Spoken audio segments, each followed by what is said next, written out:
ನಮಸ್ತೆ ಎಲ್ಲರಿಗೂ ಗೊಂಚಲು ಯೂಟ್ಯೂಬ್ ಚಾನಲ್ಗೆ ಸ್ವಾಗತ. ನಾನಿವತ್ತು ದೊಡ್ಡಲಿಕಾಯಿ ಉಪ್ಪಿನಕಾಯಿ ಹೇಗೆ ಮಾಡೋದು ಅಂತ ಹೇಳ್ಕೊಡ್ತೀನಿ. ಒಂದು ಸ್ವಲ್ಪನೂ ಕಹಿ ಆಗಲ್ಲ, ತುಂಬ ಟೇಸ್ಟಿಯಾಗಿರುತ್ತೆ. ಮೊದಲು ದೊಡ್ಡಲಿಕಾಯಿನ ಒಂದು ಪಾತ್ರೆಗೆ ನೀರು ಹಾಕ್ಕೊಂಡು ದೊಡ್ಡಲಿಕಾಯಿ ಹಾಕಿ ಚೆನ್ನಾಗಿ ಬೇಯಿಸ್ಕೋಬೇಕು.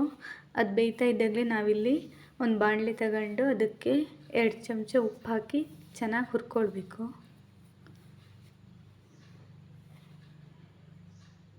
ಇವಾಗ ಉಪ್ಪು ಹುರಿದಾಗಿದೆ. ಈಗ ದಡ್ಲಿಕಾಯಿ ಚೆನ್ನಾಗಿ ಬೆಂದಿದೆ. ಆ ದಡ್ಲಿಕಾಯಿನ 4 ಪೀಸ್ ಮಾಡಿಕೊಂಡು ಅದರಲ್ಲಿರೋ ತೆಳಲನ್ನೆಲ್ಲ ಈ ಥರ ತೆಕ್ಕೊಂಡು ಅದರಲ್ಲಿರೋ ರಸನೂ ತೆಗಿಬೇಕು. ಆವಾಗ ಮಾತ್ರ ಉಪ್ಪಿನಕಾಯಿ ಕಹಿ ಆಗಲ್ಲ.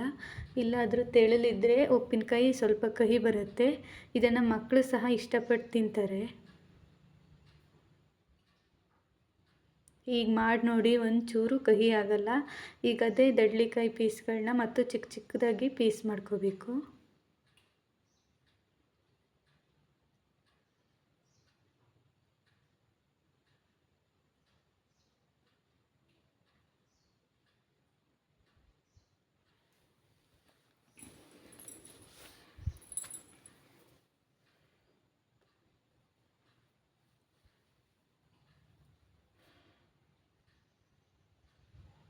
ಈ ದಡ್ಲಿಕಾಯಿ ಎಲ್ಲ ಚಿಕ್ಕ ಚಿಕ್ಕ ಪೀಸ್ ಮಾಡ್ಕೊಂಡಾದ್ಮೇಲೆ 1/4 kg ಆಗೋಷ್ಟು ಬೆಲ್ಲ ತಗೋಬೇಕು. ಬೆಲ್ಲನ ಸ್ವಲ್ಪ ತೊಳ್ಕೊಂಡು ಕೊಚ್ಕೋಬೇಕು.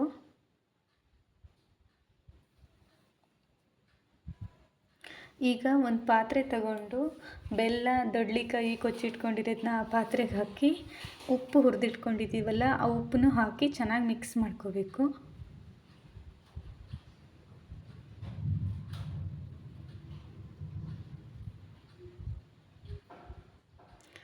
ಈಗ ಇದು ಚೆನ್ನಾಗಿ ಮಿಕ್ಸ್ ಆದಮೇಲೆ ಸ್ಟವ್ ಆನ್ ಮಾಡಿಕೊಂಡು ಆ ಪಾತ್ರೆನ ಇಟ್ಟು ಚೆನ್ನಾಗಿ ಬೇಯಿಸ್ಕೋಬೇಕು.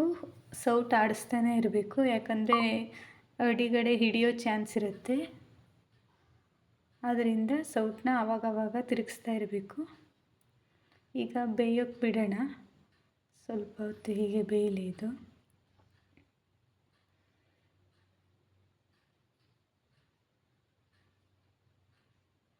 ಹೀಗೆ ಸೌಟ್ ತಿರುಗಿಸ್ತಾ ಬೇಯಿಸ್ಕೋಬೇಕು.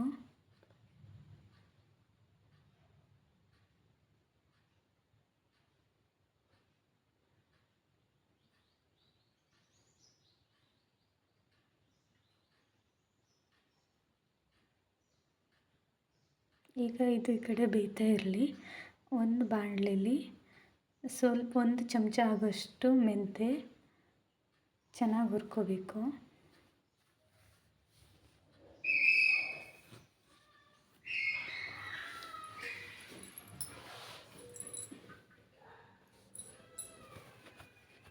ಆಮೇಲೆ 1 ಚಮಚ ಆಗೋಷ್ಟು ಜೀರಿಗೆನ ಹುರ್ಕೋಬೇಕು. ಎರಡನ್ನೂ ಬೇರೆ ಬೇರೆ ಮಾಡಿ ಎತ್ತಿಟ್ಕೋಬೇಕು. ಈಗ ಉಪ್ಪಿನಕಾಯಿ ಚೆನ್ನಾಗಿ ಬೆಂದಿದೆ. ಈ ಹದಕ್ಕೆ ಬಂದಮೇಲೆ ಸ್ಟವ್ ಆಫ್ ಮಾಡ್ಕೋಬೇಕು. ಈಗ ಜೀರಿಗೆ ಸಾಸಿವೆ ಹುರಿದಿಟ್ಕೊಂಡಿದ್ವಲ್ಲ ಅದನ್ನು ಚೆನ್ನಾಗಿ ಪುಡಿ ಮಾಡ್ಕೊಳ್ಳೋಣ. ಮಿಕ್ಸಿ ಜಾರಲ್ಲಿ ಪುಡಿ ಮಾಡಿಕೊಂಡ್ರೂ ಅಡ್ಡಿಲ್ಲ. ನಾವು ಸ್ವಲ್ಪ ಇತ್ತಲ್ಲ ಅಂತ ಹೇಳಿ ಹೀಗೆ ಪುಡಿ ಮಾಡೋಣ ಅಂತ ಹೇಳಿ ಮಾಡಿದ್ವಿ.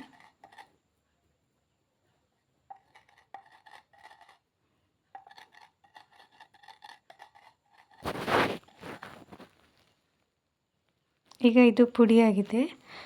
ಈಗ ಸ್ಟವ್ ಆನ್ ಮಾಡಿ ಒಗ್ಗರಣೆ ಸೌಟಿಟ್ಟು ಸ್ವಲ್ಪ ಎಣ್ಣೆ ಹಾಕಿ ಎಣ್ಣೆ ಕಾದ್ಮೇಲೆ ಒಂದು ಅರ್ಧ ಸ್ಪೂನ್ ಆಗೋಷ್ಟು ಸಾಸಿವೆ ಹಾಕಿ ಪಟ ಉಟ್ಸ್ಕೋಬೇಕು. ಸಾಸಿವೆ ಕಾಳು ಎಣ್ಣೆ ಹಾಕಿದ್ದನ್ನ ಒಂದು ಸೈಡಲ್ಲಿ ಎತ್ತಿಟ್ಕೊಂಡು ಅದು ಆರಿದ ಮೇಲೆ ಆವಾಗ ಬೇಯಿಸಿಟ್ಟಿದ್ವಲ್ಲ ಉಪ್ಪಿನಕಾಯಿ ಅದಕ್ಕೆ ಜೀರಿಗೆ ಮೆಂತ್ಯ ಪುಡಿ ಈ ಸಾಸಿವೆ ಹಾಕಿ ಹುರಿದಿರೋ ಎಣ್ಣೆ ಹಾಕಿ ಆಮೇಲೆ ಎಷ್ಟು ಖಾರ ಬೇಕು ನೋಡಿಕೊಂಡು ಅಷ್ಟು ಖಾರ ಹಾಕಿ ಈಗ ಈ ದೊಡ್ಡ ಸ್ಪೂನಲ್ಲಿ 1.5 ಚಮಚ ಹಾಕ್ಕೊಂಡಿದ್ದೀವಿ. ಇದೇ ಸ್ಪೂನಲ್ಲಿನೇ 2 ಚಮಚ ಉಪ್ಪು ತಗೊಂಡಿದ್ದು. ಈಗ ಚೆನ್ನಾಗಿ ಮಿಕ್ಸ್ ಮಾಡಿಕೊಡ್ಬೇಕು. ಉಪ್ಪಿನಕಾಯಿಗೆ ಖಾರ ಎಲ್ಲ ಹಿಡಿಯೋ ಥರ ಎಲ್ಲ ಮಸಾಲೆ ಐಟಮ್ಸ್ ಹಾಕಿದ್ದೆಲ್ಲ ಹಿಡಿಯೋ ಥರ ಚೆನ್ನಾಗಿ ಮಿಕ್ಸ್ ಮಾಡಿಕೊಂಡು ಜಾರಿಗೆ ಹಾಕಿಟ್ಕೊಂಡ್ರೆ ಉಪ್ಪಿನಕಾಯಿ ರೆಡಿ ಆಗುತ್ತೆ. ಇದೇ ಥರ ಬೇರೆ ಅಡುಗೆ ರೆಸಿಪಿಗಳ ವಿಡಿಯೋ ಬೇಕಾದರೆ ನಮ್ಮ ಚಾನಲ್ನ ವಾಚ್ ಮಾಡಿ. Thank you all. Please like and subscribe.